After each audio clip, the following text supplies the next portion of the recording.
Welcome back, tribe. So we have an article here. I'm a dating coach. Let's see what Brooke has to say. Here are 3 signs you should cancel a first date. There's trouble ahead. One dating expert is warning singles to cancel a first date if they encounter one of the 3 glaring red flags that could turn your night into a nightmare. Erica Eden, a Little Nudge founder who has coached thousands of clients, told Insider that while she wouldn't recommend flaking on first dates often, there are a few signs that will let you know whether or not you're gonna vibe with your match even before meeting. Before sitting down for that first drink or cup of joe, Etten advises singletons to text with their potential date to feel out their personalities and intentions. First topic of discussion, values, which Etten said are an important component of finding a soulmate. Who texts this much before a first date with a stranger you don't even know? You're telling me you're gonna start talking about values right then and there. Hey, just matched on Tinder. What are you doing Friday?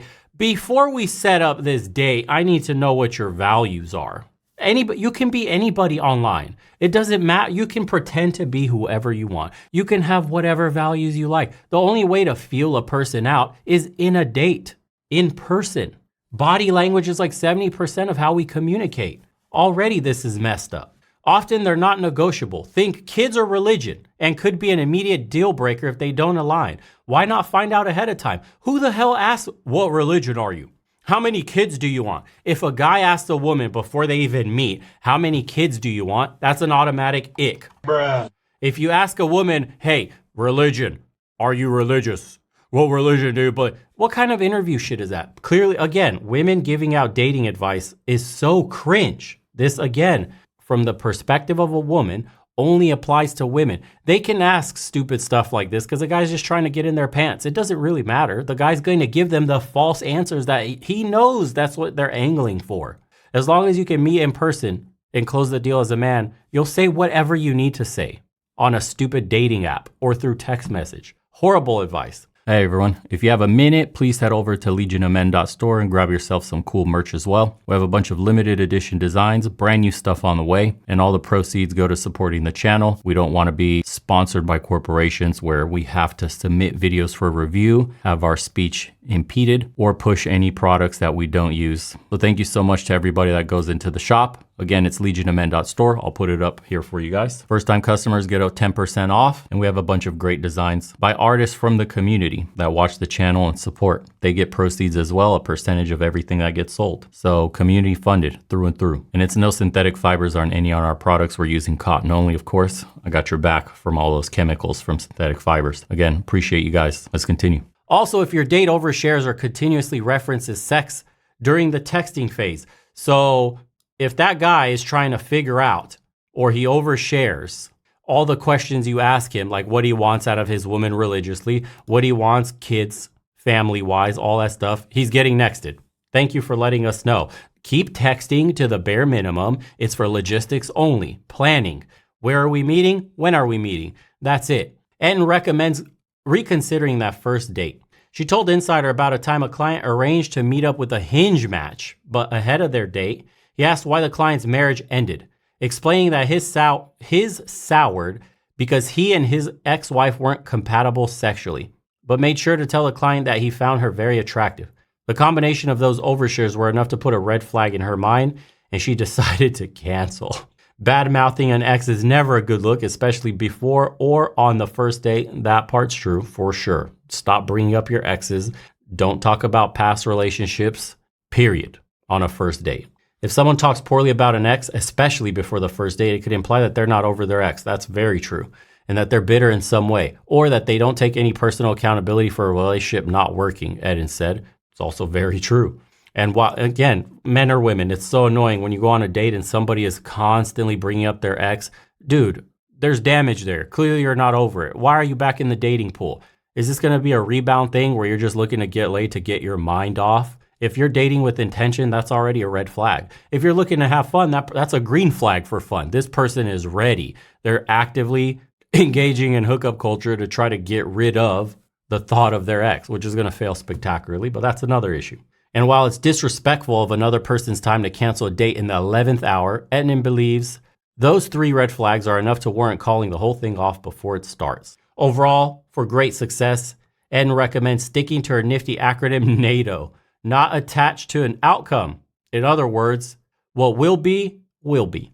Just don't become a chronic flake. I know people are flaky these days, but just because other people are flaky, it doesn't mean you should be. And said, say that again, dude. Flakes are everywhere. Okay, see what the commenters say. This is great advice to stay single. No wonder there's so many singles in NYC. Meet for a cup of coffee or tea and just talk. Be yourself, and if you want to see the person again, you can. And if no, don't. How simple could it be? Coaches, advisors, etc. are there to separate the gullible from their money. If you're looking for a business arrangement, that's a different story.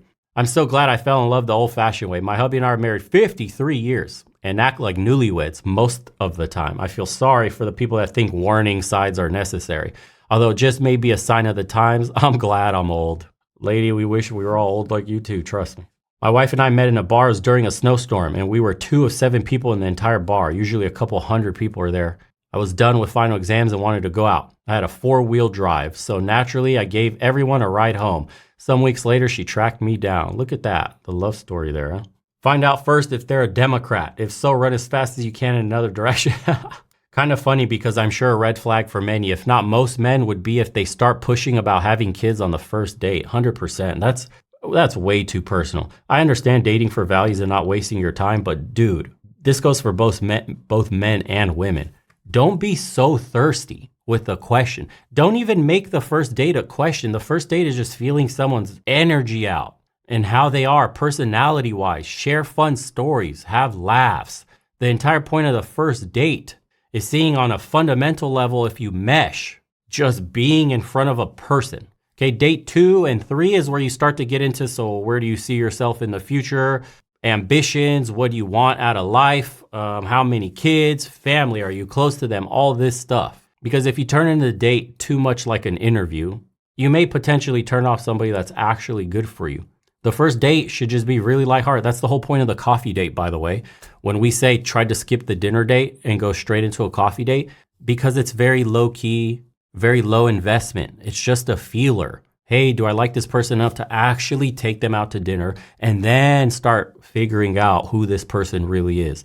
That's why you do the coffee date first. And that is why some of these women that are just looking to use you for, a dinner date to be Mr. Foodie Call, have no intention of getting to know you anyways, always balk at the idea of a coffee date. Women that are truly interested in you as a man would love nothing more than share your time. That's a woman with real interest. She'll be more than happy to go on a coffee date with you. It's not seen as you cheapening out. Most down-to-earth, humble women prefer a coffee date. Nobody wants to waste their time at a stuffy dinner and find out 5-10 minutes in, you really don't get along with this person. You don't like them. The conversation's dead end. Anytime you ask a question, it goes nowhere. One-word answers. People staring at their phones, and now you're just here silently eating your meal. Super awkward, super shitty, and a waste of time. When you could have just went on a little coffee date or a walk at the park after getting coffee or walk down the street and just it's a feeler, feeling out this person. Are they a good match? This is where I say body language 70% and the psychology, everybody says that's the whole point of the first date. The initial contact is seeing the energy, the body language. If you do get along, because within a second of seeing somebody, is this going to work or not? That's the sexual attraction side. And then you have some wiggle room throughout the date to see values aligning later on. But that first date, dude, keep it simple. And if women chastise you and try to shame you for trying to go on a coffee date, understand that she's just filtering herself out. That wasn't the woman for you. As badly as you'd like to sleep with her, as bad as she may look and she's fine, wrong one. Don't waste your time. And you see a lot of men like that poor dude with the Cheesecake Factory girl should have never gotten that far. That guy tried to wow her with all the nice guy propaganda that they push down our throats. Take her to a real expensive restaurant. Show out like you got money. And look at what the disconnect was, what the attitude was. She made him wait an hour. They tried to go to dinner. She put her nose up at Cheesecake Factory. Tried to shame him publicly in front of everybody on TikTok, went viral. Poor dude was just trying to have a date, went viral for trying to take a woman out. All that could have been avoided by a nice coffee date and a walk. And within 5 minutes would have gotten a little whiff of her stink attitude and could have been like, it was nice to meet you. And we'll see you Never. Not really interested. Pain avoided. Shame avoided. That's why I always recommend it. Yeah, these dating articles are so cringe. People are legitimately reading this stuff, man, and believing it. Brooke Cato. What do you look like, Brooke? Let's see what else. Here's Brooke. Of course. It just gives you an idea of what a self-proclaimed pop culture fanatic. Let's see what she's also made. Talks about Ozempic. Dior launches luxury skincare for babies. $230 for scented water. This is what we fill our time with. Boy, oh boy, we're in big trouble. It's the blind leading the blind out here.